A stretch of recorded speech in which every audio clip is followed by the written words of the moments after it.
እስካሁን ስለ ቤዛ የታወቀ ነገር የለም? አሁን ዞር በይ ከመኪናዬ ዞር በይልኝ። ረቀስ እሺ ቢያንስ የዛሬ ማደሪያዬን እንኳን ቻለኝ። ማለት አንተ እንዳልከው እነ ሉላ ካባረሩኝ ያው ዘላለም አለምሽን ፍርፋሪ ስትለምኝ ትኖሪያለሽ። ለማኝ ዞር በይልኝ።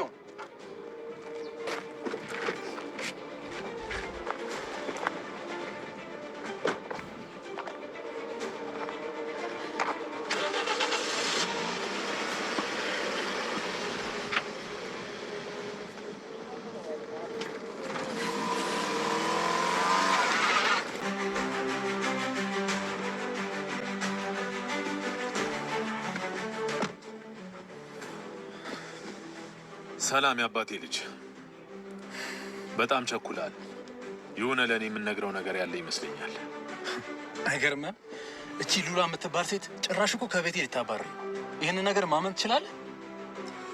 እኔ የምልህን ነገር ሰምተህ ቢሆን ቤዛን አስወግዳት ቢሆን ዛሬ ከቤት እስከ መባረር አትደርስም ነበር።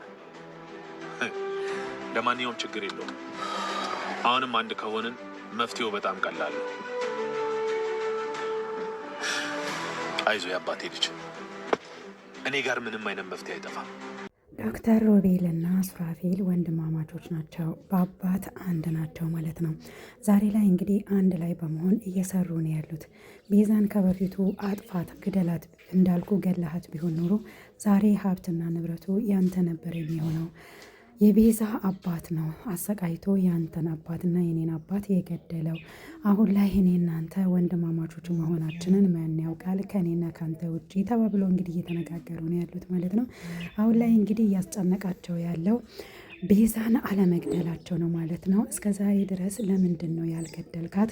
ወዳጅ መስለህ እንደዛ ስታፈቅራት የነበረው እያስመሰልክ ነበር እስከ ዛሬ ድረስም የቆየኸው። እኔ እናንተ ደግሞ ከመቼ ወዲህ ነው ወንድማማቾች የሆን ነው ብሎት ነበረ ዶክተር ሮቤል ማለት ነው። አሁን ላይ እንግዲህ ግልጽ የሆነው ነገር ቢኖር ዶክተር ሮቤል እና ሱራፌል ወንድማማቾች ናቸው። ታዲያ የቤዛ ቤተሰቦች ለምንድን ነው የሱራፌልና አባት እንዲሁም ደግሞ የዶክተር ሮቤልን አባት የገደሉት? ታዲያ በዛ ሰዓት ላይ ዶክተር ሮቤል እንደዛ ብሎ ለሱራፌል ሲነግረው ሱራፌል በጣም ተበሳይቶ ነበረ። እኔ አላውቅም፣ ነገር ግን አሁን ላይ ደግሞ ሉላ እንደውም ከቤት አባራ ልታስወጣኝ ነው ከገዛ ቤቴ እያለ ነው። ለራሱ የሰራው ቤት ነው እንግዲህ አሁን ላይ እያስመስላለሁ። እንግዲህ ራስ ወዳድ መሆኑን አይተናል ማለት ነው። እስከ ዛሬ ድረስ እንግዲህ ሱራፌል ቤዛን ያፈቅራታል፣ ይቅርታው እንድትቀበለው አድርጎ ሲያሳምናት የነበረው እንድታምነው እንጂ ሙሉ በሙሉ ወዳትና አፍቁራት እንዳልነበረ አሁን ላይ ግልጽ እያደረገ ነው ያለው ማለት ነው። ስለዚህ ብቻውን ንብረቷን የግሉ ማድረግ ስለሚፈልግ ነው በዚህ ልክ እንግዲህ እየጨከነባትና እንዲሁም ለነሳሚም እያስመሰለ እኔ በጣም ነው የምወዳት፣ በጣም ነው ማፈቅራት፣ አውቃለሁ ብዙ ጊዜ በድያታለሁ፣ እሷን ለመግደልም ተነሳስቼ ነበረ በቲጂ ሀሳብ ብሏል። ከዚህ በፊት እንግዲህ ቲጂንም ከራሱ አርቆ እንዲሁም ብቻውን ሆኖ ብቻዬን ሆኜ ፍቅሬን መመለስ አለብኝ ብሎ ሲጥር እንደነበር አይተናል። ያንን ሲያደርግ የነበረው እንግዲህ ቤዛ እንድታምነው ብቻ ነበረ ማለት ነው እንጂ ለመበቀል የእሷን ሀብት ሙሉ በሙሉ የራሱ ማድረግ ስለሚፈልግ ነበር መጀመሪያ ላይ መልካም ሰው ሆኖ የተገኘው ማለት ነው። እንግዲህ ትልቁን አሳ ለማጥመድ ትንሿን መያዝ አለበት አይደለ? ለዛ ነው እንደዛ እያደረገ ያለው ማለት ነው። አሁን ላይ ግን ሱራፌል ላይ የነቃ ሰው ቢኖር ሉላ የሉላ አክስትና እንዲሁም ደግሞ ሳሚ ነው ማለት ነው። እንዴት ነው እስከዛሬ ድረስ እንደዚህ ያስመስሉ ከኛ ጋር ሊኖር ይቻለው? እንዴት እንደዚህ ያደርጋል? አውሬና ራስ ወዳድ ነው ብሎ ነቅተውበታል። እሱ ግን አሁንም ሳሚ አልነቃም ብሎ ነው እያሰበ ያለው። አሁን ላይ ሀብትና ንብረትን ልታሳጣኝ ትችላለች ብሎ የሚፈራው ሉላን ነው ማለት ነው።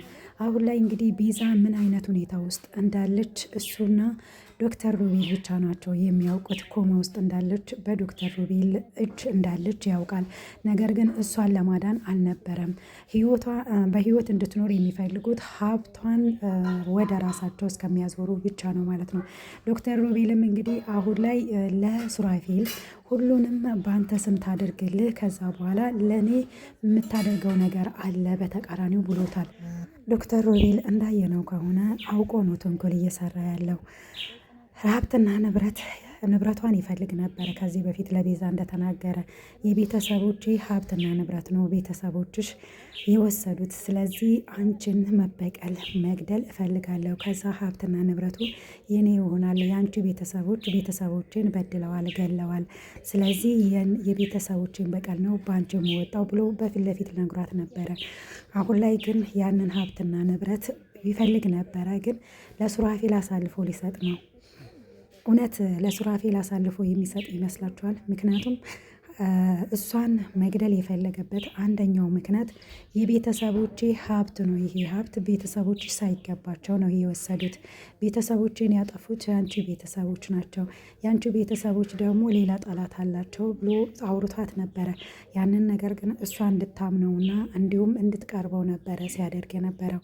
አሁን ላይ ግን እሷን ለምን እንደሚበቀላት አውቃ ነበረ እሷም ከሱ እየሸሸችው። የቤተሰቦቿ ዶክተር ነበረ ከዚህ በፊት። ታዲያ የእሱን ቤተሰብና የቤዛን ቤተሰብ ምን አገናኝቷቸው ነው በዚህ ልክ እንግዲህ በቀልህ ሊያነሳሳው የቻለው ዶክተር ሮቤል ማለት ነው። ዶክተር ሮቤል እውነት ለመናገር አሁንም ሴራ እየሰራበት ነው ያለው ሱራፌል ላይ፣ የገዛ ወንድሙ ላይ እንግዲህ መጨረሻ ላይ መነሳቱ አይቀርም ማለት ነው። ለአሁኑ ምናልባት ስላልተስማሙ ሀብት ሌላ ሰው ከሚበላ ቲጂም በራሷ በኩል የቤዛን ሀብት መውሰድ ትፈልጋለች። በዛ ላይ ደግሞ አሁን ላይ እህቷ ነኝ ያለች ሉላ መታለች። ሉላም የእህቷ ሀብት ወራሽ ነው የምትሆነው፣ ምክንያቱም የቤተሰቦቿ ነው። በቀላሉ እንደማያገኙ ስላወቁ ነው አሁን ላይ እንግዲህ ዶክተር ሮቤል ለሱራፌል ይተው ማለት ነው። አንተ ሀብትና ንብረቱን ሉላ እንድታዞርልህ ጠይቅ፣ ሌላው እዳው ገብስ ነው ብሎታል። ወዶ ይመስላችኋል እንደዛ ያለው? ምክንያቱም ሮቤል እንደማይተውለት ያውቃል ማለት ነው። የእናቱ ልጅ ቢሆንም አይስማሙም። ከዚህ በፊት እንግዲህ ከሳሚ ጋር ሆኖ ሲደበድበው ነበረ። ያንን ነገር አይረሳለትም ምንም ቢሆን። ለነገሩ አሁን ላይ ግን እሱ እንዲስማማና እንዲሁም ሀብት ንብረት ወደ ስሙ ከዞረ ከዛ በኋላ እንግዲህ ዶክተር ሮቤል እንደምንም አድርጎ ከሱራፌል ሀብትና ንብረቱን መካፈልም ወይ ሙሉ በሙሉ መውሰድም ይችላል። ምክንያቱም ዶክተር እስከሆነ ድረስ ከመግደልም ወደኋላ አይልም ማለት ነው። ዶክተር ያድናል፣ አንተ ግን ሰውን መግደልና ማሰቃየት ነው ብሎ ሲያስፈራራው ነበር። እስከዛሬ ድረስ ሲናገረው የነበረውን በሆዱ ቂም ይዞታል። ቂም አድርጎ ይዞታል ማለት ነው። ዶክተር ሮቤል እንግዲህ ያው ጨካኝና ሀረመኔ ሆኗል። ግን የራሱ ምክንያት አለው ይሄንን የሆነበት። እውነትም የቤዛ ቤተሰቦች ምናልባት የእሱን ቤተሰቦች ጎድተውም ሊሆን ይችላል። እንግዲህ ያው የድራማው ላይ በስተመጨረሻ ሊያቀርቡልን ይችላሉ ማለት ነው። ግን የዶክተር ሮቤል ጨካኝ ሳይሆን አሁን ላይ የሚያሳስበው የሱራፌል ራስ ወዳድነት በዚህ ልክ በጣም ነው የሚያስጠላው። ምክንያቱም እሷ ሀብትና ንብረትን አይደለም የምፈልገው፣ እኔ ፍቅርን ነው የምፈልገው፣ ከፈለግ እውነቱን ንገረኝና ሀብቱን እተውልሃለሁ ብለው ነበረ። እንግዲህ አሁን ላይ ተይዛለች። ኮማ ውስጥ ነው ያለችው የቤዛ ፎቶ አይቶ ወደ እነ ሉላ ቤት ያቀናውም ብሩክ እንግዲህ አሁን ላይ የሀብቱ ወራሽ እሆናለሁኝ የኔ ምስትም የቤተሰቦቿን ሀብት ስለምትወርስ አሁን ላይ ሀብታም እሆናለሁ ብሎ ወደ እነሱ ቤት ያቀናው ቲጂ ናት። እንግዲህ ወደሱ ወደ ቤዛ ቤት የመራቸው ማለት ወደ እነ ሉላ ቤት የመራቸው። ታዲያ በአሁኑ ሰዓት ላይ ብዙ ውስብስብ የሆኑ ነገሮች አሉ ቤዛ ድራማ ላይ። ቤዛ ይህንን ሁላ ጉዳ አታውቅም፣ እህቷን ግን አይታለች ማለት ነው። ያን የታገተችበት ሰዓት ላይ ሉላ ምነው እህቴን አይቻት ባልሆን ኖሮ አሁን ላይ እኮ የሱራፌል እጅ ነው ያለችው እያለች ነው ያለችው ማለት ነው። እንግዲህ አሁንም ውስብስብ ቢሆንም ነገር ግን ቤዛ በአሁኑ መሞት የለባትም። ምክንያቱም የእሷ ሀብት አሁን ላይ ማንም ሊወርስ እንግዲህ ሰፍ እያለ ነው ያለው። ዶክተር ሮቤል ለብቻው የእሷን ሀብት መውሰድ ይፈልጋል። እንዲሁም ደግሞ ሱራፌልም ሙሉ በሙሉ ሀብት የቤዛን ሀብት መውሰድ ይፈልጋል። አንቺ እህቱም ላትሆኚ ትችያለሽ፣ ይሄ እኮ ችግር የለውም በዲኤንኤ ምርመራ ሊታወቅ ይችላል ብላ ብትሟገተውም እሱ ግን ብዙ ነገሮችን እያቀደ ነው ያለው ከዶክተር ሮቤል ጋር። ዶክተር ሮቤል ደግሞ ምንም ማድረግ ይችላል ማለት ነው። ምክንያቱም ቤዛንም እስከ መግደል ድረስ ደርሷል። ለእህቱም አይራራላትም ማለት ነው። አሁን ላይ አንድ ላይ ሆኖ ከሰሩ ብዙ ነገሮችን ሊያመጡ ይችላሉ። በነገራችን ላይ ግን ሳሚ አሁንም ከቤዛና እንግዲህ ከሉላ ጎን ነው ያለው ማለት ነው። ይህ ነገር ደግሞ ያስደስታል። ነገር ግን እሱም በራሱ ወጥመድ ተይዟል። ሉሲ በአሁን ሰዓት ላይ እንግዲህ ቤተሰቦቿ ለሌላ ሰው ሊድሯት ነው፣ ሻሽታ ነው ወደ ቤት የመጣችው። ያ ነገርም ያስጨንቀዋል። እንግዲህ ያው አስጨናቂ ነው የተባለው ሰውዬ ቤቱን አፈላልጎ ከመጣ እኔን ይወስደኛል፣ እኔ ደግሞ ያላንተ መኖር አልችልም ብለዋለች። እሱም ደግሞ እኔ ያላንቺ መኖር አልችልም፣ በጣም ነው የምወድሽ፣ በጣም ነው የማፈቅርሽ ብሏታል ማለት ነው ሳሚ። አሁን ላይ እንግዲህ የቤዛን ህይወት ሊያድን የሚችለው ሳሚና ሳሚ ብቻ ነው ማለት ነው። ሳሚ እንግዲህ ብዙ ሰዎች አለው አሁንም መልሶ ዶክተር ሮቤልን አስደብድበዋል ማለት ነው። ውቅጥ አድርገው ግን ከህመሙ ካገገምኩና ከዳንኩ በኋላ እኔን አያድርገኝ ግደለኝ እስክትለኝ ድረስ ነው ማሰቃይክ ብሎታል ማለት ነው። እስከዛ ድረስ ይጠብቀው ይሆን ሳሚ? ውድና የተከበራችሁ የቻናሌ ቤተሰቦች እንዴት ናችሁ? እኔ ያለው እግዚአብሔር ይመስገን። ለቻናሌ አዲስ ከሆናችሁ ሰብስክራይብ ማድረጋችሁን እንዳትረሱ። ሀሳብ አስተያየታችሁንም ኮመንት ላይ ጻፉልኝ። ስለተከታተላችሁን እጅግ አድርጌ አመሰግናለሁ። የሱራፌል ራስ ወዳድነት እንግዲህ በጣም ነው የሚያስጠላው። እንደዛም ሆኖ እንግዲህ እነ ሳሚ አሸናፊ ነው የሚሆኑት ብዬ ነው የሚያስበው ማለት ነው። ምክንያቱም እውነት ትቀጥናለች እንጂ አትበጠስም ማለት ነው። አሁን ላይ እንግዲህ ወንድማማቾቹ የቤዛ ንብረት ላይ ተነስተዋል፣ አያገኙም። ነገር ግን ሉላም የሱን ሴራ ነቅታበት ከዚህ ቤት እንደውም እንድትወጣ ነው የምፈልገው እና እኔም ደግሞ የማስወጣት መብት አለኝ ብለዋለች ማለት ነው። በዛ ላይ ደግሞ አክስቷም ከሷ ጎን ናት፣ መታከም አልፈልግም፣ የእህትሽ ነገር ነው እኔን የሚያስጨንቀኝ፣ ስለዚህ አሁን ላይ ብዙ ሰዎች የቤዛን ንብረት ይፈልጋሉ ብላለች፣ ብሩክም ጭምር ማለት ነው።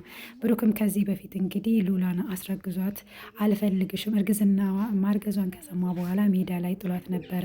አሁን ላይ ግን ባለሀብት ስትሆን ወይ ደግሞ የእህቷ ንብረት አለ ሲባል ሰፍ ብሎ ቤት ድረስ እንግዲህ እግሯ ላይ ወድቆ ይቅርታ አድርጊልኝ ብሏታል ማለት ነው። ስሜታዊ ሆኜ ነው እንደዛ ሳደርግሽ የነበረው፣ አሁን ደግሞ ፈልጌሽ መጣውኝ ብሏል ማለት ነው። እንግዲህ ቤዛ አክስት ማለት ነው። እሷ ደግሞ አውቄብሃለሁ የቤዛ ማስታወቂያ ስለተለጠፈ ያንን አይተ ነው ወደዚህ ቤት የመጣኸው፣ ስለዚህ ነቅቶብሃል፣ ድራማህን ቀይርህ፣ ሌላ ነገር ፈልገ ሌላ ምክንያት ፈልገ ብትመጣ ይሻልሃል ብላ ነቅታበታለች ማለት ነው። ደስ ይላል። የሉላ አክስት በጣም ደስ የምትልናት፣ ምክንያቱም ከራሷ ህመም ይልቅ የልጆቿ ወይ ደግሞ የሉላና የቤዛ ህይወት እያሳሰባት ነው ያለው። እንደዚህ አይነቱን እንግዲህ ያብዛልን እላለሁ። ለዛሬ ያዘጋጀውላችሁ ቪዲዮ ይህን ይመስላል። መልካም ቆይታ